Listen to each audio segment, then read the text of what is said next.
Hello, my name is Bob Imbrigiotta of Fort Lauderdale, Florida. I kindly ask my neighbors across America for a short amount of your time. We live in troubled and confusing times. This series is intended to provide you with a different perspective on the issues and hopefully give you a clear view on what's happening around us. It has helped me, and I hope it will help you. I'm not a politician, philosopher, historian, nor priest or rabbi. I'm a typical American with a family, a chemical engineer by degree, and currently working as a project manager. Maybe the one odd thing about me is that I wrote a book on lawn care. This series, titled When Men Try to Play God, reflects my belief that our country's problems are not just about politics, but religion and politics. To get started, we're going to spend a few moments listing the top problems in America. Not going to solve them, just list them. Regardless of your political views, we probably agree that high unemployment is at the top of the list. Skyrocketing deficits. We've been hearing about high national debt for years, but lately it seems to be in overdrive. The amount of debt is now very close to our yearly gross domestic product. Uncharted waters. The next two issues are worrisome to many. The first one is buying car companies. Our government now owns part of General Motors and Chrysler, and so does their union, the United Auto Workers. Czars. There's an increasing trend by administrations on both sides of the aisle to appoint czars. Basically, individuals getting important jobs in our government while bypassing the Senate's advice and consent duty outlined in the Constitution. Now, this one could be our biggest issue, fighting between the Democrats and the Republicans. We have a dysfunctional Congress. They put party first and country second. And what is most troubling, because of this, they never get down to their job, helping to solve the big problems in America. Yet maybe we're asking too much of them. Imagine this analogy. All this fighting occurring inside a burning house, yet they are so focused on the other side, they do not see the impending doom right in front of their eyes. Now, what would be on your list of top problems? Next, we were going to ask a few questions. Have you heard before? It's more important to ask the right questions instead of jumping to the answer of an unimportant question. We've made a continuum chart. It reflects what the parties are saying on an issue. On the right, it shows what the Republicans are saying. On the left, it shows what the Democrats are saying.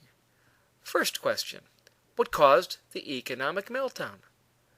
The Republicans say, government policies played a big role, like encouraging banks to loosen lending standards and loan money to people who normally would not get approved for a mortgage. The Democrats say, not enough government regulations of banks and Wall Street. This next question, when will the economy improve?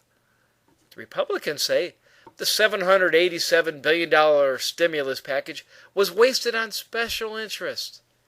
The Democrats say the Republicans are the party of no and never bring any new ideas to the table. You don't know who to believe. What is the truth? Conspiracies. This one gets tossed around a lot.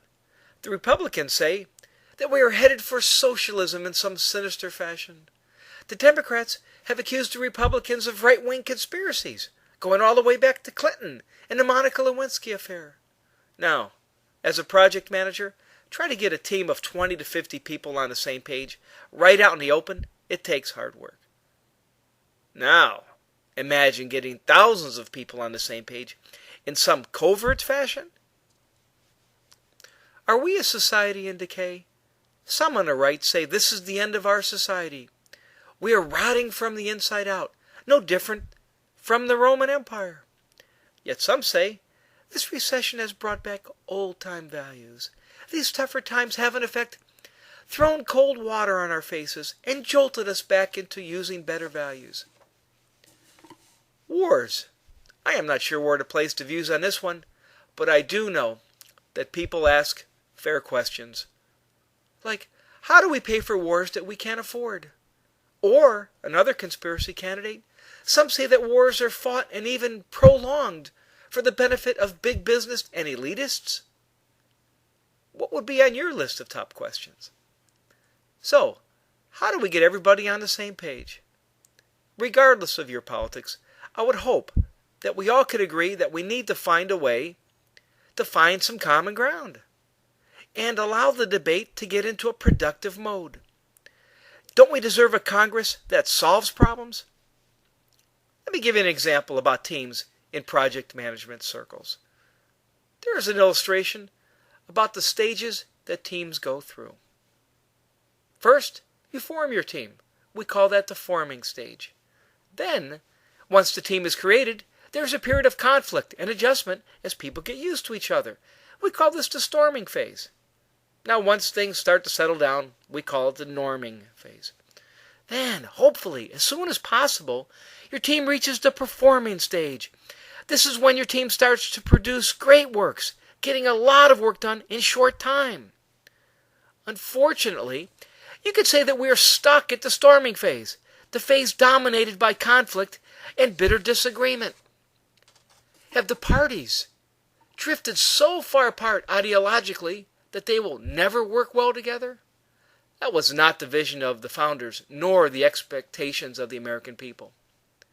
Maybe what we need to do is rise above the fighting and look at our problems from the big picture view and see with better clarity what we need to work on. For me, my interest in understanding the big picture goes back to when I was a kid. I was one of those kids who used to ask a ton of questions. I know I drove people crazy. I also learned over the years I need things laid out in front of me in black and white. Another reason is because I have a hard head. Once got into a fight years ago and got hit over the head with a bat and didn't know about it until the next morning with the biggest lump on my head. Now, here's how I suggest to look at the big picture. How about the perspective from people that make things? Much in the same way that chemical engineers and project managers make things and solve problems, like most of us in America. Sometimes you'll hear the term framers when referring to our founding fathers. As it turns out, I worked with frames since 1981, when I received my degree in chemical engineering from the University of Florida. On the left, I put inside that frame a photo of 2 artificial kidneys.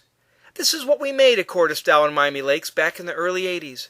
My job was to help make that kidney work better, make the manufacturing process more efficient, and create less waste. When you frame a process from the big picture, you can isolate the things that matter the most. Look at the other photo. Put a 5 by 7 inch frame over top of grass, and doing this you can capture quite well many things about grass. Here's another framing example. Take a dishwasher. Going in, you have dirty dishes, soap, water, and electricity. What comes out? Clean dishes, dirty water that goes down the drain, and evaporated water that came off the dishes. Chemical engineers and project managers also work with constraints, or the rules. Here would be an example of constraints when applied to our society. The 10 Commandments. The rules for an orderly, moral society, given by God to Moses long ago, as some forget the basis of most of the laws in this country. Now note how few words were used. We also work with assumptions. By definition, these are the things that you believe to be true. But sometimes assumptions aren't always right. Here are 2 examples. Didn't we once think the earth was flat? Now it's round. Eggs were once bad for you. Now they are good for you. Here's an example of assumptions applied to lawn care. Note the picture of Mount Everest. In this series, we will be visiting the mountaintop often to depict man's ongoing struggle for freedom and the truth. So, the lawn care industry today. At the base of the mountain resides the current truth. We are led to believe that maintaining a good lawn requires a regimen of weed and feed fertilizers, pesticides, and frequent mowing and watering. Yet, when we climb to the top of the mountain, as my chemical engineering training taught me, and view lawn care from the summit, we see that focusing on things like aeration, healthy microorganisms in the soil, proper drainage, and balanced organic fertilizers are what really matters. I've killed a lot of grass in my research. And believe me, I could see why most people default to the bottom of the mountain. It takes hard work and patience to get to the summit. But when you do this, many of the common lawn problems go away. Because you are now addressing the root causes, pardon the pun, of most lawn problems. Here's another way to look at it. At the top of the mountain, we're listening to the needs of the individual grass plant, not some corporation at the bottom. How might we take the same approach to look at things in our country? Today, we reside at the bottom of the mountain. We focused most of our attention on things like unemployment, the national debt, fighting in Congress, and so on. Just like lawn care, those are real problems. But the fixes will be found by looking at the problems from the big picture. Otherwise, the status quo will let the American dream fade away.